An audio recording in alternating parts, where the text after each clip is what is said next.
often I get to go and talk about STEAM. This is the first time I've had the opportunity to talk about my development with STEAM. So it's pretty exciting to talk from that angle. STEAM is not a new curriculum. It is a framework for teaching because I am very left and right-brained. Things have to make sense to me. And when I came into education, things did not make a lot of sense to me. And so I wanted to find a framework for teaching as I went into education that was more representative of how people learn naturally, but still could be combined with the public education sector. And those two things don't often go well together. So education has come a long way. And as I've looked at the history of education, I have found people from the 1400s like Comenius or Montessori, Jane Addams, and John Dewey from the 20s and 30s. And of course, we all know they had some fabulous ideas.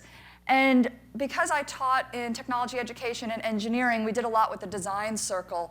And the more I meshed my research and education with the engineering design circle, the more I realized that I was working on education from an engineering standpoint. How can I engineer education to be better designed? So I went through and I evaluated and I planned and I reevaluated and I redesigned. And I do this every day that I wake up. I reevaluate the STEAM matrix and how well it's working based on what's happened in the world in the last 24 hours. So in order to understand my perspective and how I came here, I think it's important to understand a little bit about my background.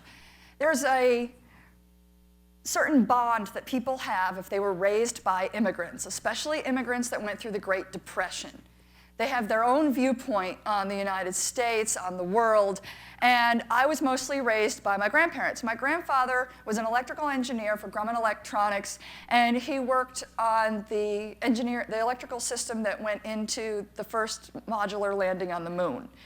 So he didn't want his kids to be brought up in Long Island, in New York City. They had an apartment there, but he decided he was going to buy a 200-acre farm upstate and keep my Puerto Rican grandmother and her children and their children there, and they were the first Hispanic family in this really rural upstate New York town. And that was very hard on her and the children.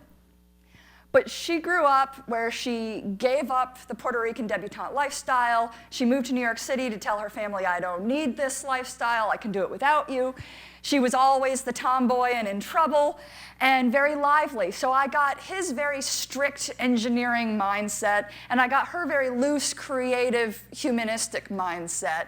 And at 12, they brought me to Puerto Rico for an extended period of time. And my grandfather and I built that house in that lower picture. We hired one person to help us with concrete, and he and I together designed and built a house. That's pretty empowering for a 12-year-old to have built a house. And at that point, I said, wow, Grandpa, we're doing some really cool things. And he said something to me that I will absolutely never forget, and it made me very much who I am today. He said, you're really smart. And I was like, cool, Grandpa thinks I'm smart. He said, you're going to make a great engineer's wife someday. So there are days that I wish that I could wake him up and say, guess who teaches engineering?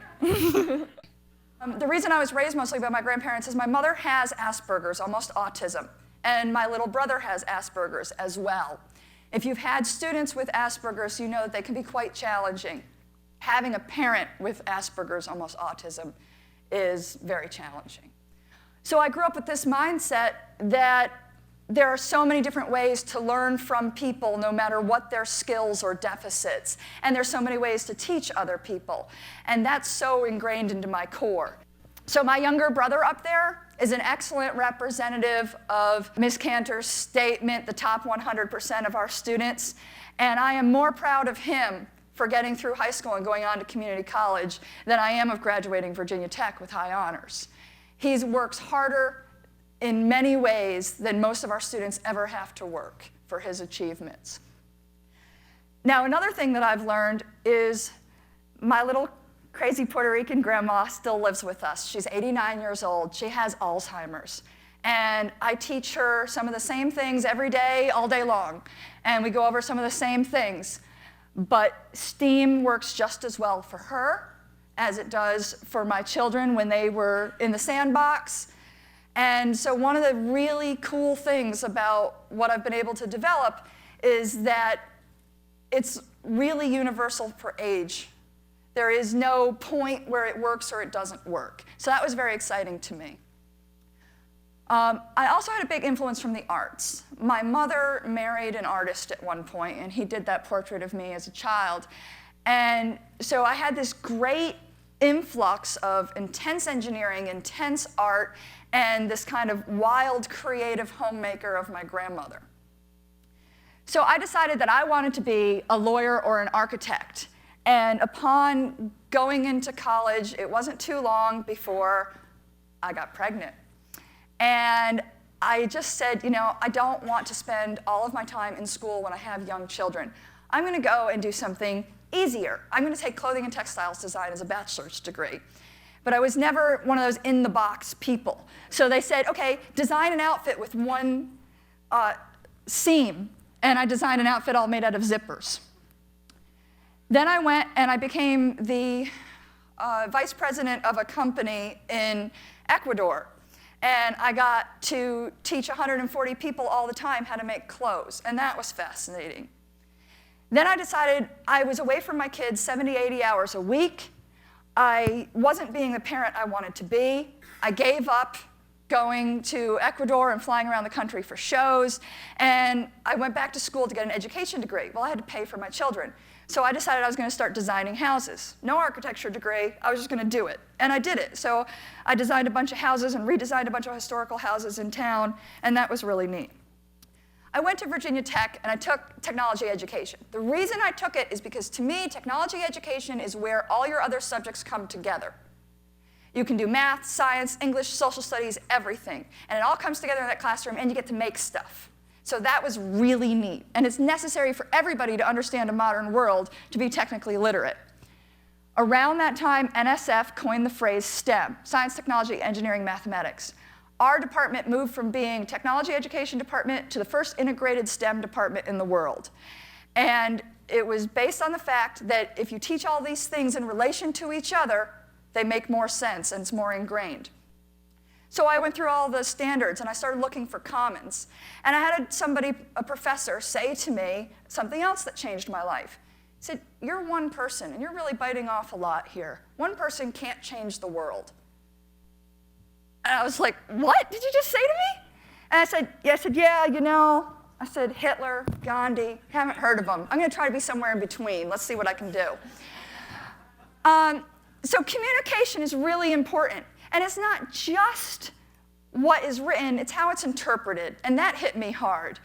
And the social studies, I think that we're more aligned in STEM with social studies and the history of the development of things than we are necessarily between math and science themselves. So to me, that said, you have to include the arts. Okay, STEM is not great without the arts. We've all seen engineers that design ugly things, or that aren't ergonomic, or they can't talk about what they do. But we've all seen IKEA directions, that's all math.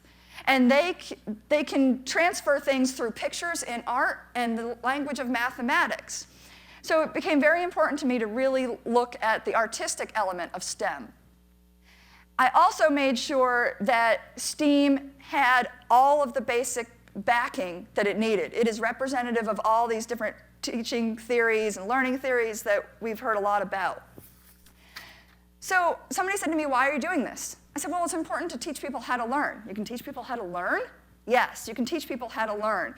Because if people don't know how to learn, they become stagnant and they become like my poor grandmother who still can't program a VCR. You have to be able to grow with the times. You have to be able to be an informed user and evaluate your needs, wants, and opportunities.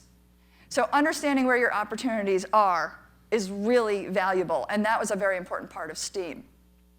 So to me, it boiled down to functional literacy. I left industry not because I wanted to make a bunch of less money to be altruistic and teach. And I tell my students the worst thing that you can do is ruin my good time in a classroom, because then as an educator, we don't make enough money to not have a good time doing what we're doing.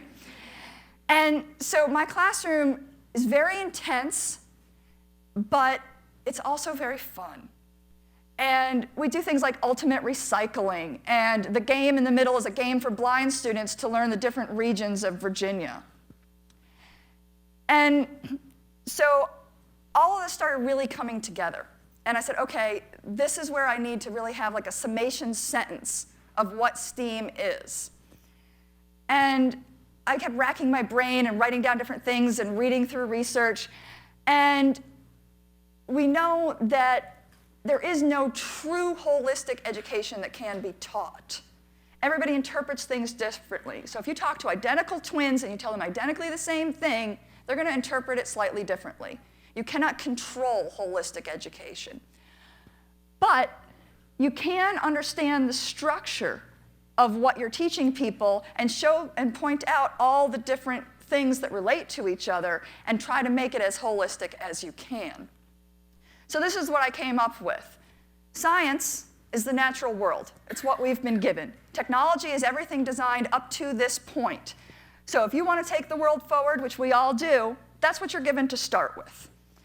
It's all interpreted through the act of engineering, which is creating more technology, and the arts, which is not just the fine arts, but the liberal arts, the social arts, the manual arts, and everything is understood in a basic language of math. Now, the mathematicians have proved that math is the basic language, and I'm not going to take the time, but if you're going to argue with that, I'd love to argue with you about that because it blew me away when I saw the Kuhnian revolution of mathematics and realized it really is the underlying language of everything, and there's a purity to it that's just beautiful. So what I wanted to do was working out, and I was creating a place where everybody could learn from each other and where I could be a continuous learner. They could further investigate any topic, and they could fully participate, whether they were an advanced learner or whether they were somebody with difficulties. And what I realized is all my learners are advanced in one way or more and have difficulties in one way or more. And the assessment. The last thing that I was going to do in my classroom was give kids bubble sheet tests. It was just not going to happen. And I got kids to do more paperwork by not requiring a test at the end and keeping track in a portfolio as they had their brainstorm ideas and their epiphanies than I did at giving them a test at the end. And then I found out that that really strengthened their abilities to do well on their tests in other classes. So the other teachers were happy with what I was doing as well. So I had a team because the school I went to work with was very rural, very poor Appalachia. They'd never had an engineering program before, and they were not going to let me have an engineering program. So I started an after-school engineering club, and we decided that we were going to tackle a national engineering competition. And the assignment was to do an engineered prom design, and we decided to base it on the periodic table of elements because most of my students would never take chemistry or physics. And so I wanted to get some upper-level chemistry and physics into their curriculum. So I had kids who would never talk to each other. Cheerleaders, and they use the term, so I'm not using it badly, rednecks, and super religious kids and super kids into heavy metal, and they would never talk to each other in the hallway. And they all ended up on my team, and they bonded amazing. And this is the outfit that we made. We won first place nationals our first year out as a team, and we had a blast. And we actually had these people who are really knowledgeable about the elements send us real elements to put on the inside of the jacket. And for the radioactive ones, we had those little glow sticks, so he glowed as he walked down the runway. And my kids learned more about geometry and all those other things, science, chemistry, than they did in their other classes. The rewards were fabulous. There were some problems. One of them stabbed themselves. We ended up in the hospital during nationals. Nothing ever goes smoothly. And this face of mine is just the epitome of what have I done? And I would feel that way every day for like 30 seconds. I'd wake up and go, oh no, what am I going to do today? How are we going to get through today? And then I'd be like, that's all right, kids got it. So STEAM is about where all effort is encouraged. It's representative of the surrounding culture. Korea just adopted it as the new way to teach across the nation, K-12. I was there this summer. That was an incredible experience. It's benchmarked. It can be done inexpensively. Administrators love to hear that. There's a transportation curriculum that I give. There's a course that I base where I turn it upside down and I say, this is where you are. Where do you want to get to? These are the roads you can take. And that's what I have to share with you this morning. Thank you.